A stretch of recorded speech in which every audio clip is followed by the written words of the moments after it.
Gue terlahir dengan orang tua yang beda keyakinan. Kebetulan mama Muslim, bapak Katolik. Menjadi seorang Katolik dan kamu tidak bisa berbuah di rumah kamu sendiri, maka percuma jika kamu menjadi seorang Katolik.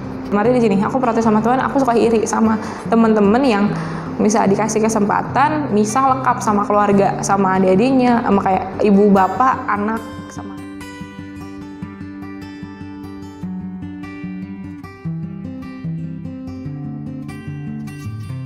kebetulan gue 4 bersaudara, gue anak pertama dan gue memilih Katolik. Terus yang ketiga adik gue itu milih Muslim, ikut mama. Jadi dari kecil sampai sekarang satu rumah dengan keyakinan yang beda-beda.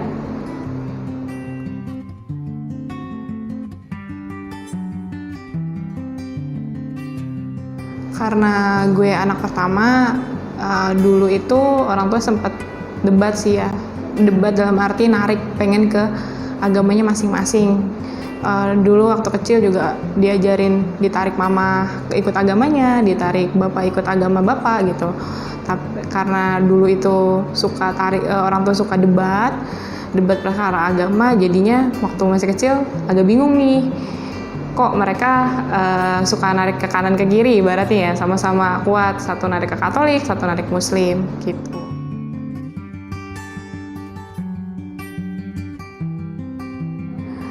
Dulu itu kalau misalnya meskipun aku udah dibaptis segala macam, aku pernah protes sama Tuhan. Kenapa kalau aku suka iri, maksudnya dalam arti di sini aku protes sama Tuhan, aku suka iri sama teman-teman yang bisa dikasih kesempatan misah lengkap sama keluarga, sama adik-adiknya, sama kayak ibu, bapak, anak, sama adik-adiknya gitu ya, misah bareng satu di gereja gitu ya. Sedangkan aku enggak, aku protes sama Tuhan kayak gitu. Sedangkan aku nggak bisa di rumah. Nah tapi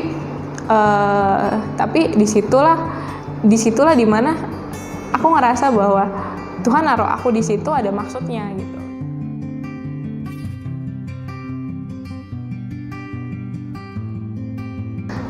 Dulu itu orang tua bapak sendiri juga masih ngajarin dalam artian ngajak aku misa, ngajarin untuk datang misa, perayaan, terus mulai belajar perayaan agama Katolik sendiri. Tapi mama di sisi lain juga ngajarin dalam arti aku juga belajar ngaji juga waktu itu, dan aku di sekolah pun aku kan belajar agama Islam ya. Dan ternyata agama Islam itu buat aku sulit waktu itu, karena waktu itu aku masih kecil, sulit sekali buat aku yang kecil. Nah tapi aku bingung nih, karena suka diculik sama bapak setiap hari Minggu untuk pergi misa gitu loh. Jadi aku bingung kok belajar sholat, belajar apa, tapi kok diculik juga untuk belajar misa gitu, maksudnya untuk datang misa segala macem.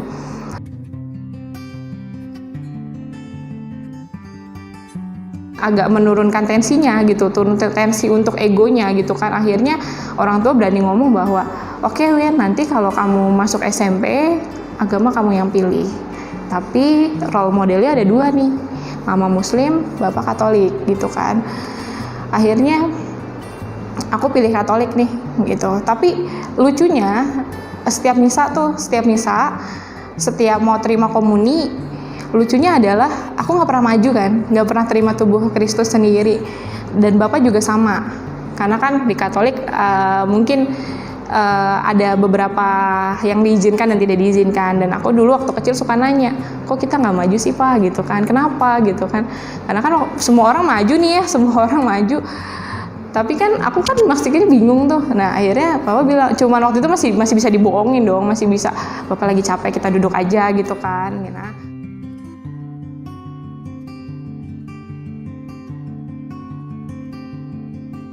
perjalanan kenal Katolik itu mulai dari SMA. Jadi waktu SMA aku di SMA negeri dengan ya mayoritas masih Muslim lah ya. Tapi beruntungnya adalah saat hari Jumat aku punya sesi untuk belajar agama. Jadi kalau teman-teman yang Muslim mungkin sholat Jumat terus ada tadarus segala macam. Aku waktu itu dapat kelas agama tapi dipisah. Protestan dan Katolik dipisah. Jadi aku bener-bener nerima pelajaran Katolik tuh pas di SMA, dan gurunya juga guru Katolik gitu, dan aku belajar agama Katolik di situ. Awalnya minder sama teman-teman yang memang udah kenal Katolik dari lama. Mungkin ada teman-teman dari yang SMP di Sang Timur, abdi siswa, atau di sekolah-sekolah Katolik lain yang pindah ke negeri gitu. Aku awalnya minder karena aku nggak paham. Bahkan di perkenalan pertama pelajaran agama Katolik, guru aku nanya, inget banget guru aku nanya, kamu dari paroki mana? Aku nggak tahu paroki itu apa waktu itu. Jujur nggak paham paroki itu apa. Aku bener-bener nggak tahu. Mungkin kalau ajaran dia dalam Alkitab aku tahu, tapi kalau itu aku minder banget, nggak tahu. Tapi ya waktu itu sempet sih, namanya juga waktu itu masih anak SMA, nyontek aja dari sebelah gitu kan. Oh, mereka nyebutin parokinya MKK nih deket rumah, ya udah gue sebutin itu aja, karena emang kenyataannya gue juga misalnya di situ gitu kan, rumah di Meruya gitu. Gue masih belum tahu.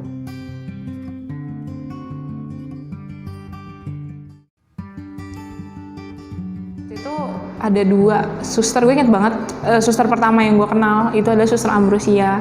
Dia yang bimbing gue, karena waktu itu gue inget hari Sabtu yang pendalaman iman sama yang baptis dewasa itu gue nggak bisa datang. Gue inget banget waktu gue berhalangan. Akhirnya suster bilang gini, ya udah Win, datang ke hari Minggu di susteran, biar saya yang bantuin gitu loh, bantuin belajar, karena kan waktu itu Suster Ambrosia juga ngajar yang dewasa. Tapi gue gue belajarnya itu di sesi maksudnya bukan bareng sama anak-anak kecil, enggak. Gue cuman kayak belajarnya sebelahan aja lah ya, kayak private sama suster. Nah, disitulah gue diajarin tentang ajaran Katolik. Sebenarnya gue juga udah tahu, maksudnya dalam artian waktu di sekolah, tapi ini kan untuk dibaptis, untuk biar lebih dalam lagi. Jadi gue diajarin sama suster tuh. Nah, akhirnya makin deket sama suster, makin ya tidak seperti kita datang ke satu sesi lah ya. Kayak dulu tuh gue makin nyaman di gereja Katolik, gue nyaman. Kayak ke rumah suster tuh udah kayak ya udahlah, gue ke rumah suster kayak mau main gitu.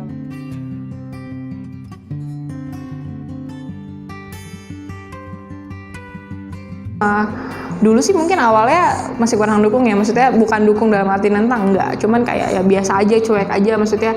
Tapi semakin kesini, semakin aku akhirnya aktif di kegiatan, dan maksudnya misa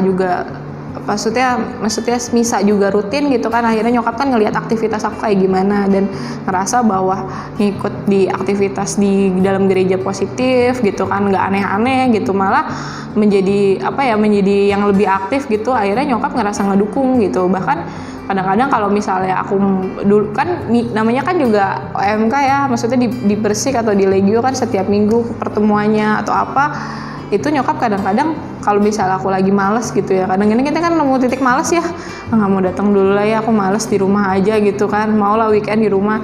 Itu nyokap suka nanya, nggak pergi ke gereja Kak gitu kan. Tapi cuman sekedar nanyain doang, jadi dia tidak yang kamu dosa segala macam, enggak. Nyokap sih cuman ngedukung sampai taraf ya, mempertanyakan aja bahwa kok nggak pergi ke gereja gitu atau segala macam ya. Aku cuman bilang ya ntar aja lah Ma, ntar sore gitu, atau jawabannya kan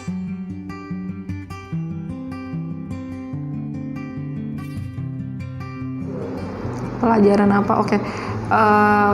Pelajaran yang gue dapet dari kondisi ini adalah kita kan nggak pernah tahu ya kita mau milih lahir di keluarga seperti apa.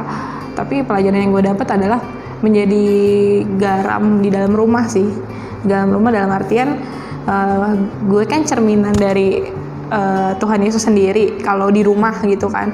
Karena mereka akan ngelihat nih sifat gue gitu kan. Jadi gue di situ harus menjadi garam buat mereka. Dan yang kedua adalah gue toleransinya parah, dalam artian agama itu kan sesuatu yang pribadi akhirnya di rumah. Gue nggak boleh ngusik agama adik gue juga nggak boleh ngusik agama gue gitu. Cuman kalau mereka nanya ke gue misalnya, Kak kenapa begini, ya gue harus bisa jawab gitu. Gue harus bisa jawab dan jelaskan, tapi tidak mempengaruhi atau tidak mengajak. Kalaupun mereka di masa depan mau pindah ke kepercayaan atau ikut ke Katolik pun ya gue dengan senang hati, tapi dalam artian disclaimer, gue tidak mengajak, itu atas pilihan dia. Tapi kalau misalnya cuman untuk pengetahuan ya gue harus siap. Jadi di situ tugas gue adalah gue harus tahu Tuhan Yesus lebih jauh, lebih dekat gitu, karena gue harus bisa jadi garam.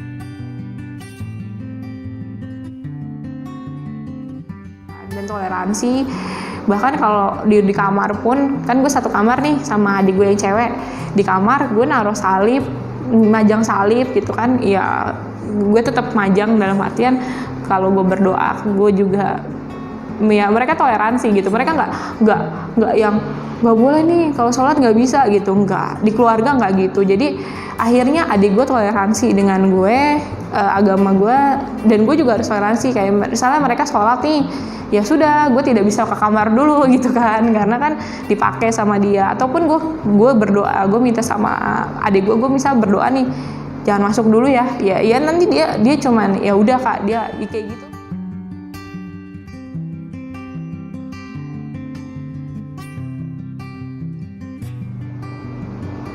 Thank you sudah menyaksikan episode kali ini. Jangan lupa tonton episode selanjutnya di Coba Kenal Aku Lebih Dekat. Bye-bye.